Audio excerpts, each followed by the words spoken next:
Hello guys, welcome. स्वागत है आपका मेरे यूट्यूब चैनल पर गीत 1523 पर। और दोस्तों, कैसे हैं आप सब? उम्मीद है सब अच्छे होंगे। दोस्तों, आज के टाइम में जो सबसे एक चीज जो हम सबको फेस करनी पड़ रही है वो क्या है? वो है कि टाइम। सब कहते हैं ना कि हमारे पास टाइम नहीं है, हमारे पास वक्त ही नहीं है अपने लिए कुछ करने का, हमारे पास टाइम ही नहीं है यार तुझसे बात करने का, हमारे पास टाइम नहीं है तुझसे मिलने का, हमारे पास टाइम नहीं है रिलेटिव से मिलने का, खुद को टाइम देने का आपके पास टाइम ही नहीं है। क्या आपने सोचा है कभी कि ये जो टाइम टाइम आप करते रहते हो कि अब टाइम नहीं है, टाइम नहीं है, तो ये टाइम साला जा कहाँ रहा है यार? जब आपके पास टाइम नहीं है, जो टाइम है आपके पास वो अपना टाइम नहीं है, तो ये टाइम जा कहाँ रहा है फिर? सोचा है कभी ये बात? इस टाइम का कि हमारे पास जो टाइम नहीं है, इसका जो एक सबसे मेन रीजन है ना, वो है आपका मोबाइल, सोशल मीडिया।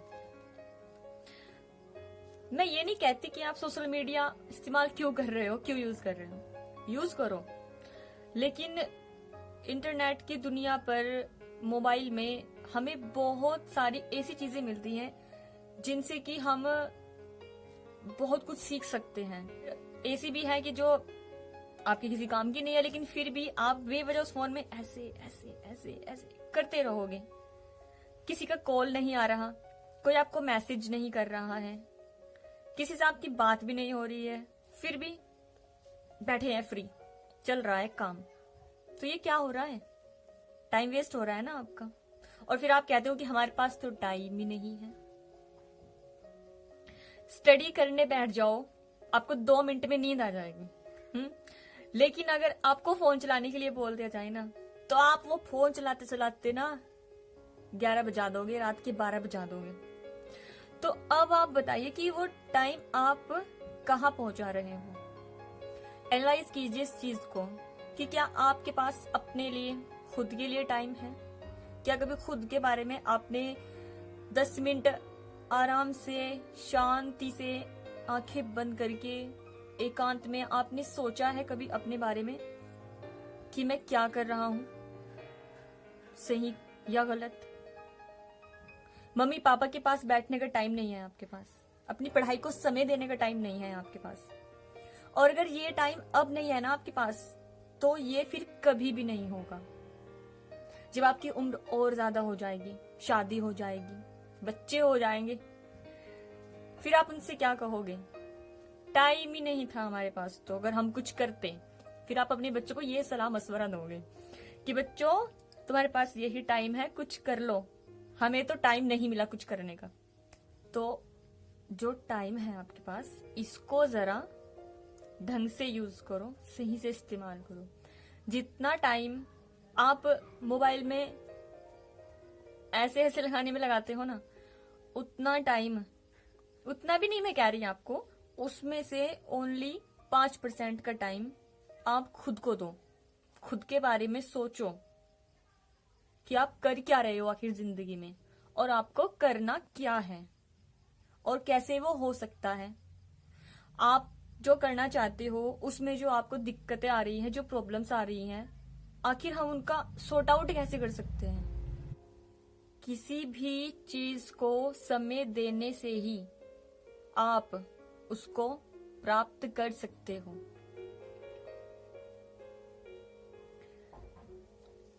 खुद को टाइम दीजिए, एनालाइज कीजिए कि आप कर क्या रहे हैं, सही कर रहे हैं खुद के साथ या गलत कर रहे हैं। दोस्तों, आज आपसे यही बात करनी थी मेरे को कि हमारे पास जो ये टाइम अब है ना, ये फिर कभी नहीं है।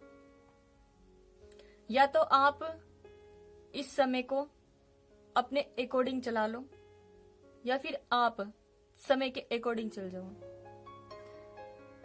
अगर आप समय के अकॉर्डिंग चलोगे ना, तो आप बाद में जाकर पछताओगे और कहोगे कि काश उस वक्त यार मैं थोड़ा सा और पढ़ाई कर लेता तो आज मेरा एक अच्छी कॉलेज में एडमिशन हो जाता। काश मैं उस वक्त मोबाइल में इतना ना घुसता, इतना टाइम इधर उधर ना गवारा करता, तो आज कुछ अच्छे नंबर आ जाते। तो क्या तो फिर आपकी जुबान पे काश रह जाएगी, या फिर ये रह जाएगा कि नसीब में ऐसा ही था। फिर किस किस को दोष दोगे आप?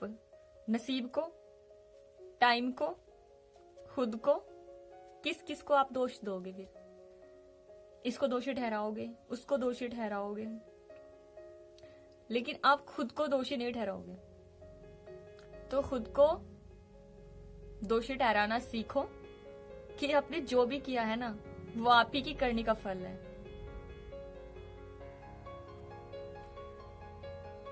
समय कभी किसी के लिए नहीं रुकता, समय हमेशा अपनी गति से चलता रहता है। और ये तो दोस्त आपने सुना ही होगा कि समय बलवान होता है। तो समय बलवान ही होता है क्योंकि आप उसके अकॉर्डिंग चलते रहते हो। जब तक आप समय को खुद के अनुसार नहीं चला लोगे ना, तब तक वो समय, वो टाइम बलवान ही रहेगा, आपको आंखें दिखा के जाएगा। और अगर आपने समय को अपने अकॉर्डिंग चला लेना कि नहीं बच्चे तू क्या सोचता है, हाँ तू बहुत बलवान है, बहुत पावरफुल है, अब देखता हूं कि तू मेरे अकॉर्डिंग कैसे नहीं चलता। तो अपने अंदर कुछ कर गुजरने की, कुछ अच्छा करने की एनर्जी लेके आइए, पॉजिटिव एनर्जी। मोबाइल से आप बहुत कुछ सीख सकते हो दोस्तों, बहुत ज्यादा। आप जितना अपने आसपास से नहीं सीख सके ना, अब तुम्हारी क्वेश्चनिंग के आंसर तुम्हें आसपास से नहीं मिलते हैं ना, कुछ आंसर्स आपको किताबों से नहीं मिलते, आप इससे ले सकते हो, इंटरनेट से ले सकते हो। सो इसका सही इस्तेमाल कीजिए, ना कि गलत। और आपको एक खास बात बताती हूँ, जो हमारे मम्मी पापा हैं, जिस पीढ़ी के हम हैं, और हमारे मम्मी पापा जो हैं वे बेचारे इतने सीधे हैं अपने बच्चों के लिए कि अगर उनका बच्चा मोबाइल लेके बैठा है ना और पेरेंट्स ये कह रहे हैं कि बेटा पढ़ाई कर ले, और अगर उसके बेटे ने उसको एक बार भी या उसकी बेटी ने ये भी कह दिया ना कि पापा मैं मोबाइल से पढ़ाई कर रही हूँ, ये मोबाइल से पढ़ाई कर रहा हूँ देखो, तो वे बिल्कुल भी उसको ये नहीं कहेंगे कि हाँ तू मोबाइल में टाइम पास कर रहा है, क्योंकि उनको भी पता है कि आज का टाइम क्या, आज का दौर क्या है, कि बच्चे मोबाइल से पढ़ाई करते हैं, मोबाइल से सीखते हैं। सो प्लीज उनकी उम्मीदों को मत तोड़ो और इस समय का सही इस्तेमाल करो, वरना कल को ये दोष दे रह जाओगे यार टाइम भी बहुत खराब था। टाइम तो खराब होगा ही ना जो आप उसका इस्तेमाल सही से नहीं करोगे। ओके दोस्तों, अब हम मिलते हैं अपनी अगली वीडियो में, तब तक के लिए बाय बाय, ख्याल रखिएगा अपना।